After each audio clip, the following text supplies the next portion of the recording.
కుంభమేళాకు సంబంధించి ప్రయాగ్రాజ్ నుంచి మా ప్రతినిధి ఆదిత్య పవన్ ప్రత్యక్ష ప్రసారం ద్వారా అందిస్తారు.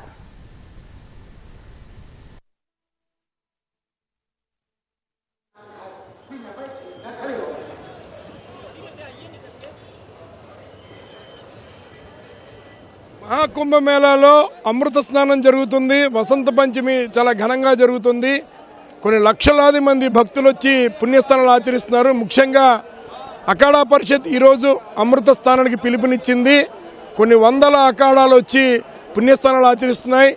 సాధుపంత్ కావచ్చు, మఠాధిపతులు, పీఠాధిపతులు పెద్ద సంఖ్యలో పవిత్ర త్రివేణి సంగమం గంగా, యమున, సరస్వతి నది అంతర్లీనంగా ఉన్నటువంటి ప్రాంతంలో మహాకుంభమేళా జరుగుతూ ఉండడం, అందులోనే ఈరోజు వసంత పంచమి కావడం, సరస్వతి ఉద్భవించిన రోజు కావడంతో పెద్ద సంఖ్యలో వచ్చి అమృత స్నానాలు ఆచరిస్తున్నారు.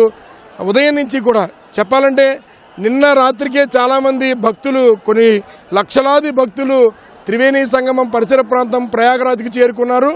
ఇప్పుడు వారంతా కూడా పుణ్యస్థానాలు ఆచరిస్తున్నారు. తెల్లవారుజామున 4:34 అఖాడా పరిషత్ సంబంధించినటువంటి ముఖ్యులు పుణ్యస్థానాలు ఆచరించి ఈ రోజున వసంత పంచమి సందర్భంగా స్నానాలను ప్రారంభించారు.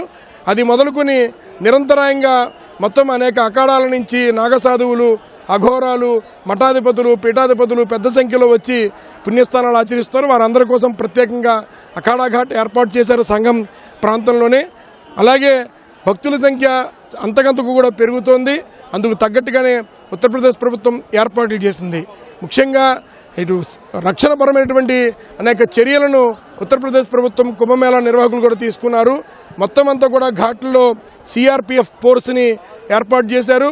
అలాగే 2370 పైగానే సీసీ కెమెరాలని కమాండ్ కంట్రోల్ రూమ్కి అనుసంధానం చేసి కమాండ్ కంట్రోల్ రూమ్లో సుమారుగా 240 మంది నిరంతరం పర్యవేక్షిస్తూ ఉంటారు. ఎప్పటికప్పుడు వస్తున్నటువంటి భక్తుల తాకిడిని వారిని ఘాట్లు పంపించేటువంటి ఏర్పాటు కూడా చేస్తున్నారు. అలాగే ఏ విధమైనటువంటి 4-వీలర్ని కూడా ప్రయాగరాజ్లోకి రానివ్వడం లేదు. అలాగే 1-వే విధానాన్ని అవలంబిస్తున్నారు. ఘాట్లోకి వెళ్ళేటప్పుడు బారికేడ్లను ఏర్పాటు చేసి సింగిల్ లైన్ లేదా డబుల్ లైన్ ఫార్మేషన్లో వారందరినీ పంపిస్తున్నారు.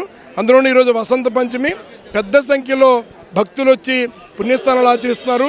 సమీపంలో రాష్ట్రంలో ఉన్నటువంటి వారే కాకుండా యావత్ భారతదేశం నుంచి మాత్రమే కాకుండా ఇతర దేశాల నుంచి చాలామంది విదేశీయులు సైతం ఈరోజు ఈ పుణ్యస్థానాలు ఆచరించారు.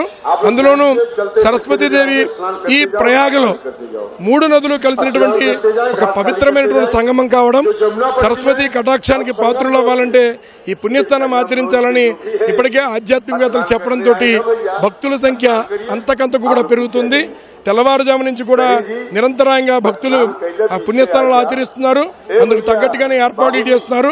అయితే ఉత్తరప్రదేశ్ ప్రభుత్వం కుంభమేళా నిర్వాహకులు మాత్రం చాలా ప్రత్యేక సూచనలు చేస్తున్నారు. భక్తులకి ఎప్పటికప్పుడు రద్దీకి తగ్గట్టుగానే కొన్ని నియమాలను, సూచనలు చేస్తున్నారు. వాటన్నిటిని కూడా భక్తులు పాటించాలని ఉత్తరప్రదేశ్ ప్రభుత్వం కుంభమేళా నిర్వాహకులు కూడా కోరుతున్నారు. వచ్చేటువంటి భక్తుల కోసం వాటర్ ఏటీఎంలు ఏర్పాటు చేశారు. ఎక్కడికక్కడ తాగునీరు అందజేశారు. అలాగే వారి కోసం ఆహారాన్ని స్వచ్ఛంద సంస్థలు, ఇతర సంస్థలు, అలాగే ఉత్తరప్రదేశ్ ప్రభుత్వం కావచ్చు, ఇస్కాన్, కంచిపీఠం అనేక సంస్థలు ఈరోజు వస్తున్నటువంటి లక్షలాది మంది భక్తులకి వారికి కావాల్సినటువంటి ఆహారాన్ని అందజేస్తున్నారు.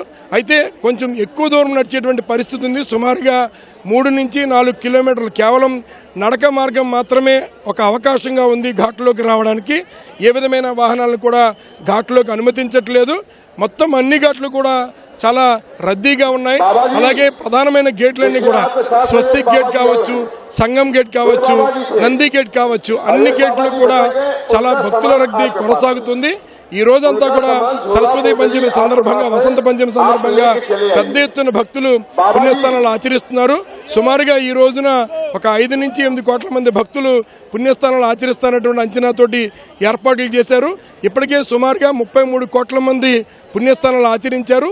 శివరాత్రి వరకు, అంటే ఇంకా శివరాత్రి వరకు కూడా ఈ మహాకుంభమేళా కొనసాగుతుంది కాబట్టి భక్తుల సంఖ్య కూడా ఒక 50 కోట్ల మంది పుణ్యస్థానాలు ఆచరించేటువంటి అవకాశం ఉంటుందని అంచనా తగ్గట్టుగా కుంభమేళా నిర్వాహకులు చెప్తున్నారు. అయితే ఈరోజు వసంత పంచమి ఆ కోలాహలం, అలాగే భక్తుల సందడి మాత్రం ప్రయాగరాజ్లో చాలా స్పష్టంగా కనిపిస్తోంది. కెమెరా పర్సన్ కె శ్రీనివాస్తో మహాకుంభమేళా ప్రయాగరాజ్ నుంచి ఆదిత్య పవన్.